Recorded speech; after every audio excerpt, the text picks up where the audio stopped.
Good morning বন্ধুরা, সকলকে good morning জানাচ্ছি।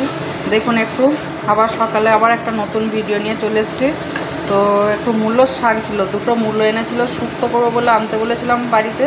তো দুটো মূলো এনেছিল, তার শাক ছিল, সেই শাকটা এত ভালো ছিল, আমি কোনো শাক ফেলি না, এইভাবে তৈরি করি। তো সেই মূলোর শাকটা কুচি কুচি করে একটু প্রেসারে সেদ্ধ করে সেই জলটাকে কিন্তু ফেলে দিই, মূলোর শাকে সেদ্ধ করে সেই জলটা ফেলে দিই, তাহলে কষা হয়। আর দিয়ে সেই শাকটাকে একটু 5 ফোড়ন দিয়ে হিংও ফোড়ন দিয়েছি, আর একটু কাসুন্দি, নুন, মিষ্টি, হলুদ আর শুকনো লঙ্কার গুঁড়ো দিয়েছি আজকে। দিয়ে এই দিয়ে একটু শাকটা একটু ভাজা ভাজা করে নিচ্ছি। এইটা কিন্তু গরম ভাতে শাকটা ভাজা খুব ভালো লাগে কিন্তু। তবে একটু সর্ষে বাটা, কাসুন্দি যদি না থাকে সর্ষে বাটা, আর সর্ষে বাটা না থাকলে কাসুন্দি দিয়ে দেবেন। নতুন এসে থাকলে টুলটুল চ্যাটার্জি চ্যানেলে সাবস্ক্রাইব করবেন, আর যত পারবেন শেয়ার করবেন, আর রেসিপি কেমন লাগছে সেগুলো জানাবেন কমেন্টে।